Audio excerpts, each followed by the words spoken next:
easily transmit, transport and share content. What was once a private thing has become a public thing. That was with respect to blogging. Now, microblogging as an interesting offshoot or concept derived from blogging were developed into Twitter because people realized 2-3 things. One is that we are living in an age where on the one hand we are all connected with each other through not only through the internet but also increasingly through mobiles, as you mentioned.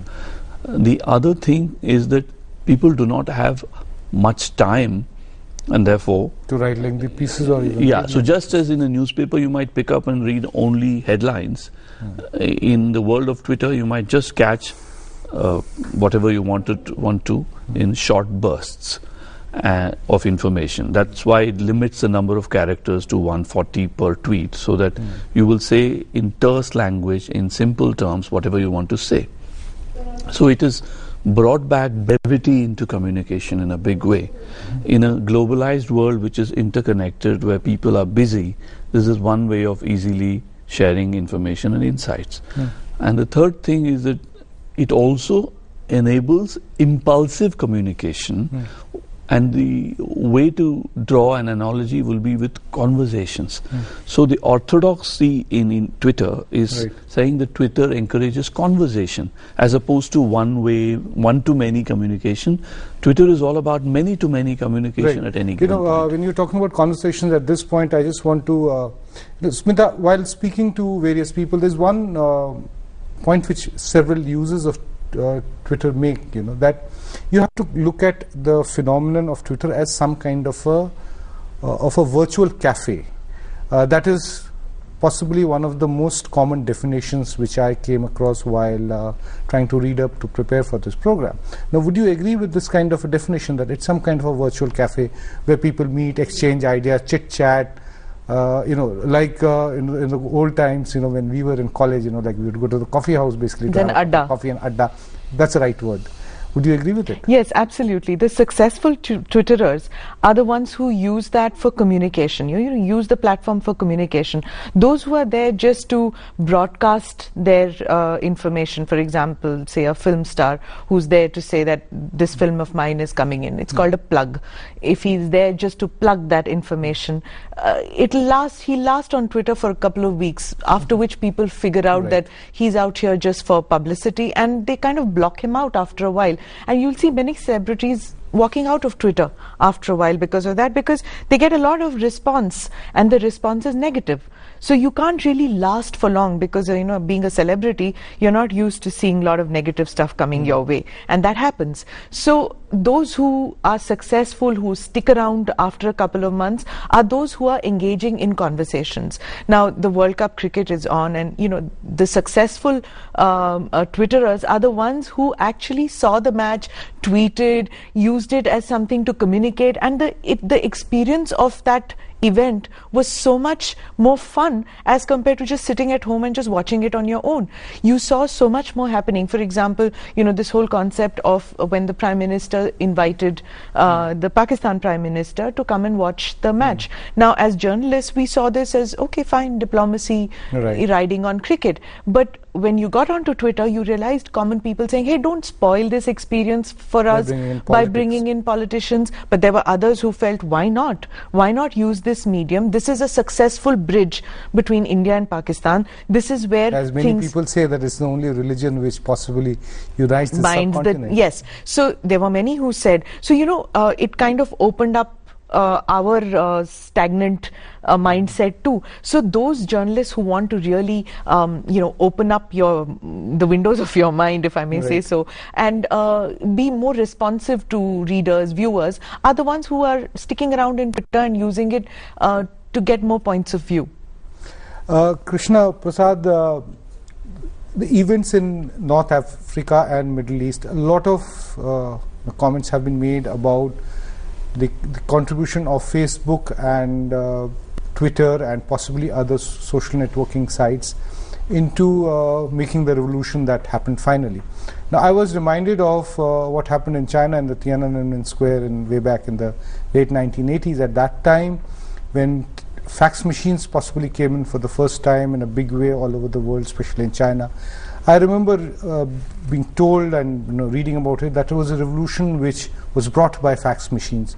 So in a way, technology has always possibly been an usherer of democratic thought. Would you say that this is the way it has always been, or would you see it as a more new phenomenon catalyzed by what has happened in Middle East and North Africa? I think the media is very good at giving labels to most of these things, and I do think that each of these labels that the media gives to various technologies is pretty convenient and pretty apt and pat most times. So you could say the fax was behind Chinese revolution in Tiananmen. You could say that internet was there at some point. You could say Twitter was there somewhere else, and so on and so forth. So I don't think these technologies by themselves caused any of these things. Any of these revolutions, any of these upsurges, any of these so-called revolutions. I think they facilitated these mass movements in a way perhaps previous technologies could not. So therefore I think you find this oh wow factor about most of these technologies as they come in. So at the same time, when you ask about Tunisia or Egypt or so on and so forth, I don't think anybody there would claim that Twitter was what enabled Hosni Mubarak to make way.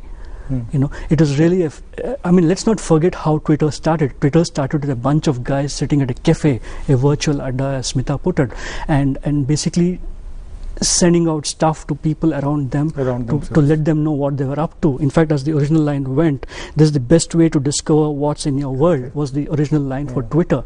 So I don't think it was about starting revolutions. It was about any of these things. I think, to cut a long story short, it's basically a technology which came at the right time for the right moment. Right. One is that technology may not be the seed of what is happening in Tunisia or Egypt, but it was the water and the manure. If we were to consider democracy like a plant, the growth has been aided with the kind of nourishing that has been provided by Twitter. Because you should understand that Tunisia and Egypt are not known for a free multi-party democracy or a liberal press. Right. So this is like somebody introducing a free press at zero cost to a bunch of people. So it's almost like what I call alchemy. If somebody suddenly discovers gold, they'll start making jewels. So this is like 21st century. If you go back, you will find that you had to invest a lot of money to own a press. Today, if you want to become a publisher, all you need is a Google account or a Twitter account. So you're like a publisher. So it lowers the cost and puts democracy on steroids, if I may say so.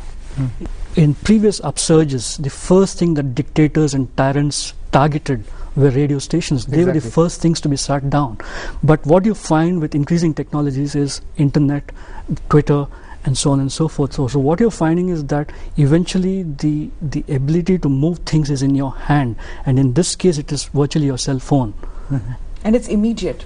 That is what it's immediate, it's direct. And it's very difficult to censor it. It'll be very difficult to control it, and it's information out there, and it relies a lot on the user's ability to make sense out of it. For example, in Egypt, to add to what Smita said, once the upsurge began, the Mubarak regime tried to shut down the internet, and they did shut down the internet, but yet Twitter messages went around the world, and that's largely because two people, one of them an Indian, managed to evolve a technology by which you could speak into a phone and that phone message would get converted into a Twitter message. So what is really happening is it's pretty amorphous, but it's also constantly evolving. And the first statement to come out of America was from Hillary Clinton saying don't ban internet. It was not about democracy. It was not don't crack down on protesters. It was don't ban internet. Let me draw an analogy. Sometimes it's very important to go back in history to understand today. When Mahatma Gandhi was leading the independence movement of India, postcards were at that point state of the art. Absolutely. Because the postal system had just started about 50 years ago. So